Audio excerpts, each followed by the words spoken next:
Altogether, Jesus proclaimed the gospel of the kingdom and cured every disease among the people.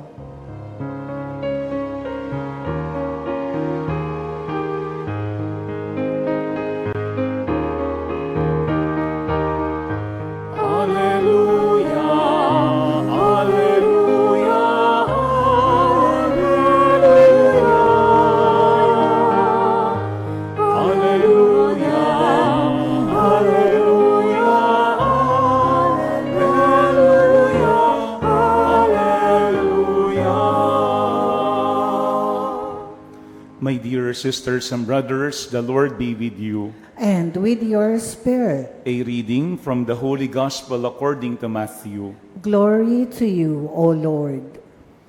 When Jesus heard that John had been arrested, he withdrew to Galilee. He left Nazareth and went to live in Capernaum by the sea, in the region of Zebulun and Naphtali, that what had been said through Isaiah the prophet might be fulfilled. Land of Zebulun and land of Naphtali, the way to the sea beyond the Jordan, Galilee of the Gentiles. The people who sit in darkness have seen a great light. On those dwelling in a land overshadowed by death, light has arisen. From that time on, Jesus began to preach and say, "Repent, for the kingdom of heaven is at hand." As Jesus was walking by the Sea of Galilee, he saw two brothers, Simon, who is called Peter, and his brother Andrew, casting a net into the sea. They were fishermen. Jesus called them, "Come after me, and I will make you fishers of men." At once they left their nets and followed Jesus. He walked along from there and saw two other brothers, James the son of Zebedee and his brother John. They were in a boat with their father Zebedee, mending their nets. Jesus called them, and immediately they left their boat and their father and followed Jesus. He went around all of Galilee, teaching in their synagogues, proclaiming the gospel of the kingdom, and curing every disease and illness among the people. My dear sisters and brothers, the gospel of the Lord. Praise to you, Lord Jesus Christ. Please be seated for a while. Again, my dear friends, good evening. No? For sure, we all know how difficult it is to be in darkness. Napakahirap kapag tayo ay nasa dilim. It's difficult to walk, to read if we are in darkness. It's difficult also to drive when there is darkness around us. Parang napakahirap gumalaw, maglakad at magmaneho kapag tayo ay napapalibutan ng kadiliman. It's very difficult to be in darkness. And when we look at Jesus, let us not forget that His ministry is about the light. His ministry is always about the light. In our gospel today, we've heard that when Jesus heard that John the Baptist was put in prison, immediately he withdrew to Galilee and he started preaching. But in our gospel, there was this quote coming from Isaiah the prophet, which we have heard in our first reading, saying, "The people in darkness have seen a great light. On those dwelling in a land overshadowed by death, light has arisen." Once again, the word light was mentioned 2 times. If you remember, my dear friends, this same passage was read to us during Christmas Eve, a month ago. Yung bisperas po ng Pasko, binanggit niya ang passage ni Isaiah. A people who sit in darkness have seen a great light. On those dwelling in a land overshadowed by death, light has arisen. Because the shepherds were guided by the light to see the child in the manger. Same thing with the Magi. Silang lahat ginabayan ng liwanag. para makita ang batang Jesus. Pero today in our gospel, that baby had grown up. Pero in our gospel, we see that Jesus is the light Himself. Siya mismo ang liwanag. Hindi lamang inaakay tayo patungo kay Jesus, kung hindi si Jesus mismo ang liwanag na nag-aakay mismo sa atin. That's why if you notice in our gospel, we see that Jesus came to bring us back to the light, to guide us towards the light, being the light Himself. Kaya yung mission and identity of Jesus is being the light. Yun mismo ang pagkatao ni Jesus. Yun din mismo ang misyon ni Jesus, ang maging liwanag ng sanlibutan. But when we look at our gospel for today, I think there are two important things that we have to remember once we see Jesus being our light. Number one is that we have to acknowledge the darkness where we are in. First is to acknowledge the darkness where we are in. Alam po nyo, itong si Isaiah the prophet was very bold, was very courageous in saying what was happening during his time. Because during the time of Isaiah, Israel was divided by war. And then the land of Judah was very rich, was very powerful, and yet they became very complacent. They had forgotten the need to help the poor, and they also had forgotten their need to ask help coming from God. Kaya nga itong si Prophet Isaiah is reminding all these people that even if they were very rich and they were very powerful, if they are always complacent when it comes to their need for God and the responsibility to help the poor, still they are living in darkness. Kaya yan ang unang paalaala sa atin. We have to acknowledge the darkness where we are in. Kasi baka may mga pakakataon, we are afraid, we are not that courageous enough to say na tayo talaga mismo merong kadilimang nangyayari sa ating bansa, sa ating lugar, sa ating community, mismo sa ating family, even in our own lives. Kasi bilang mga tao, sometimes we are very defensive. Sometimes we are also very prideful, na napakahirap nating aminin that there is something wrong in us, that there is something that has to be changed in our community, in our country, or even in ourselves. Pero yun ang unang paalaala sa atin. We have to acknowledge the darkness where we are in.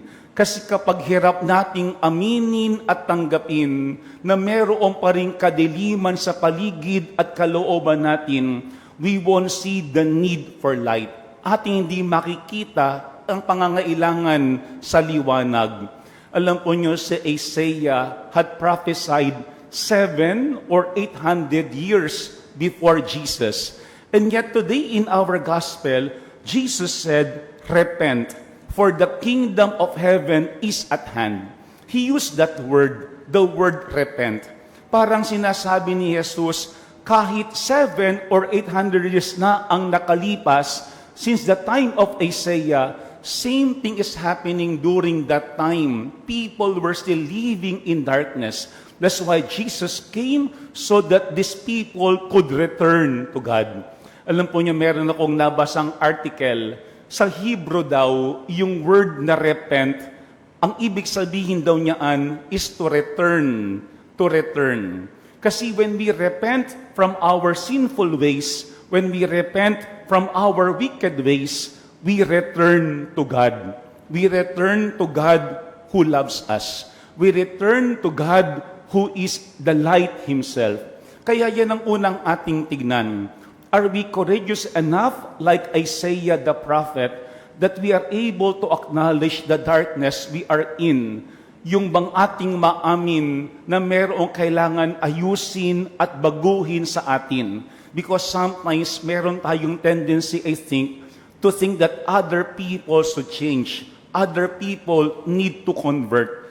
Pero hindi tayo. That there is something wrong in others, but not in us. Pero si Isaiah and even Jesus is calling us not only to repent, but also to return. Because once we repent, we have also to abandon even our nets, our own wicked ways, our bad habits, so that we could return to God who really loves us and who calls us.